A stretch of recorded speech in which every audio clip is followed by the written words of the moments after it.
A gente vai falar de soft skills, habilidades qualitativas. E sim, cara, você vai precisar de habilidades qualitativas, né? A gente tem duas habilidades qualitativas aqui, eu faço uma separação, que isso é muito importante, eu quero muito sua atenção agora. O cientista de dados, ele precisa ser um cara analítico, beleza? Primeiro que o combustível do cientista de dados é um material bruto, né? É um material que precisa ser processado, saca? Pensa aí, imagina lá a Petrobras fazendo lá aquela escavação, tirando lá o petróleo para depois processar, refinar e depois, enfim, não conheço o processo todo, né? Mas para depois chegar no posto de gasolina e você abastecer. Precisa de coisa pra caramba, velho. Precisa de coisa pra caramba. E o cientista de dados está fazendo a mesma coisa. Ele precisa ser analítico porque ele vai lidar com uma cacetada de informações que depois vão ser utilizadas como insumo. Para você fazer essa parada, você tem que ser um cara analítico. Você vai ter que compreender aquilo que realmente é essencial. Senão você acaba também se afogando aí com obesidade mental, com muitos dados, sem conseguir gerar insights, sem conseguir gerar informação. Eduardo, beleza. E como que eu me preparo para isso, Eduardo? Aqui estão algumas ferramentas. Você precisa ser um cara, primeiro, organizado. Beleza? Organizado. Organização é o poder. Nem sempre você vai trabalhar numa empresa onde já existe uma arquitetura de dados bonitinha, um site mostrando onde estão todas as origens dos dados. Cara, não é assim a vida real. A vida real é tudo zoneado. Beleza? A vida real tá tudo zoneado, velho. Às vezes você vai entrar na empresa e vai aprender a estruturar essa parada. Então, onde que entra essa habilidade aqui, ó? Essa habilidade entra no fato de você ser um cara analítico e onde você aprende a exercer uma organização. Para quê? Para que você tenha ali um pensamento estruturado, para que você consiga capturar ali essas informações brutas, tá bom?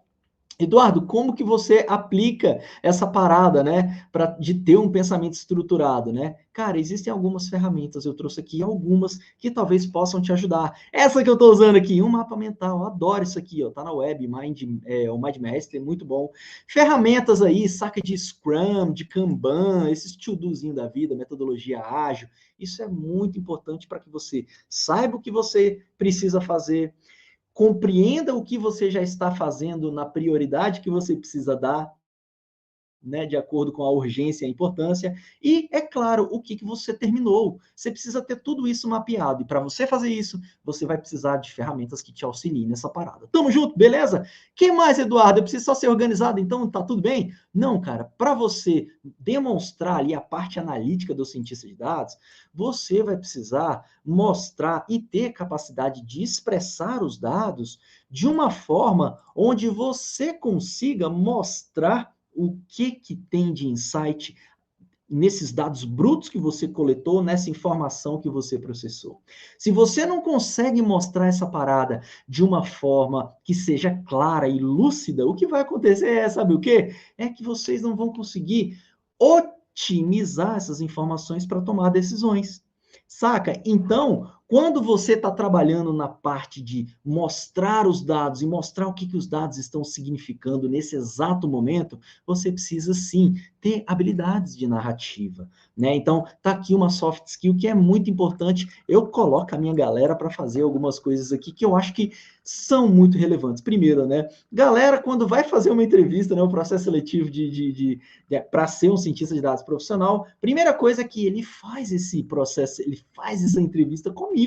Por quê? Porque, cara, ele já vai lá colocando o pezinho na água, né? Eu já tive do outro lado, né? Eu trabalhei 16 anos no Banco do Brasil, e eu já estive também do lado, né, onde fazia entrevista e do lado onde eu também entrevistava, né? Eu precisava de pessoas para trabalhar comigo nos projetos e eu também fazia esse papel. Então, pego a minha experiência, coloco aqui de forma estruturada e, é claro, já coloco ele para pisar ali, colocar o pezinho na água e já chegar no processo seletivo já mais ou menos preparado, né?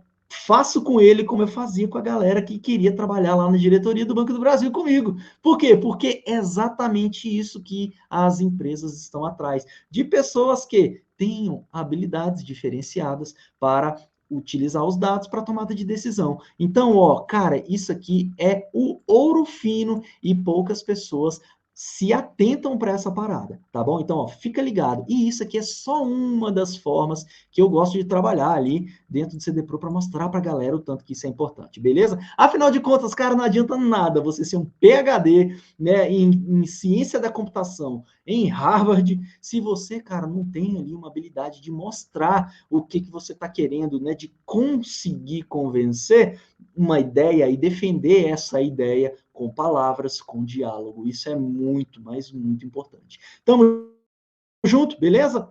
A segunda é, cara, você, cientista de dados, é o cara curioso. É você olha o dado e fala, mas por quê, né? Mas de onde, né? Quem fez essa parada? E como é que é o processo de criar isso? O cientista de dados é o cara que é muito questionador. Saca? A gente precisa ser questionador. A gente precisa conhecer os dados com uma profundidade que vai muito além do que os dados brutos estão mostrando. Né? Eu lembro que, eu vou contar um exemplo bem simples aqui que aconteceu uma vez e que me fez assim ver o tanto que a gente precisa olhar, ter um olhar clínico com cada variávelzinha. Presta atenção, velho. Estava lá trabalhando no Banco do Brasil, num projeto de validação de dados, né, que seriam utilizados para modelos de risco lá dentro do banco. E aí, cara, a gente estava avaliando, né, eu estava avaliando uma variável que era uma variável, sei lá, de uma...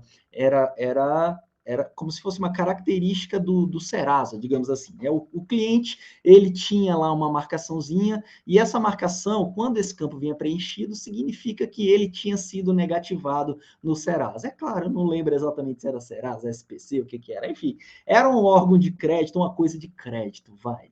Perdoa aqui que tem milhões de anos.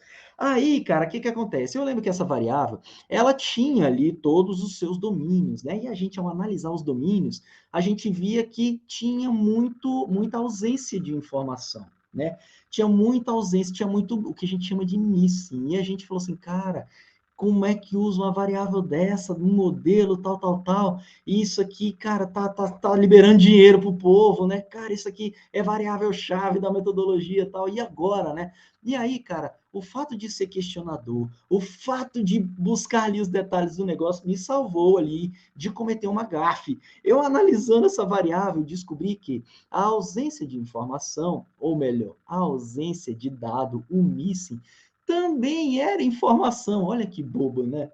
Parece bobo hoje, mas na hora que você tá lá no Vucu Vucu, lá fazendo a parada acontecer, moleque, às vezes uma besteira dessa faz a gente tropeçar. Então, ao analisar essa parada, eu descobri que se a parada tinha missing, é porque o cara estava tudo bem, o cara nunca tinha sido negativado na parada. E se tivesse uma data qualquer lá, enfim, não lembro se é data ou se era. É porque o cara nessa data, nesse período, nesse tempo, tinha sim levado lá uma anotação e estava ruim na parada. Então, o fato de você ser questionador e conhecer em detalhes, você consegue extrair o verdadeiro tesouro dos dados. E é aqui que eu trago essa parada para você. Seja um cara questionador, você vai precisar ser um cara questionador. Eu converso com muitos, né, muitos alunos. Eu estava conversando esses dias com a minha aluna, que ela trabalha lá no Votorantim, né? E aí, cara, ela falando da empresa, tal, mostrando ali algumas das possíveis variáveis de um trabalho, tal. E eu via exatamente ela capturando essa parada, né, de ser questionadora, de ir atrás exatamente da origem da parada para fazer a coisa acontecer do melhor jeito. Então, esse é o DNA de um CD Pro que eu quero trazer para você. Eu tenho certeza do excelente trabalho que ela vai fazer, só pelo fato de ela ser questionadora e curiosa. E é claro, né, a pessoa que tem essa soft skill, ela já tem ali aquilo que eu chamo do primeiro pilar.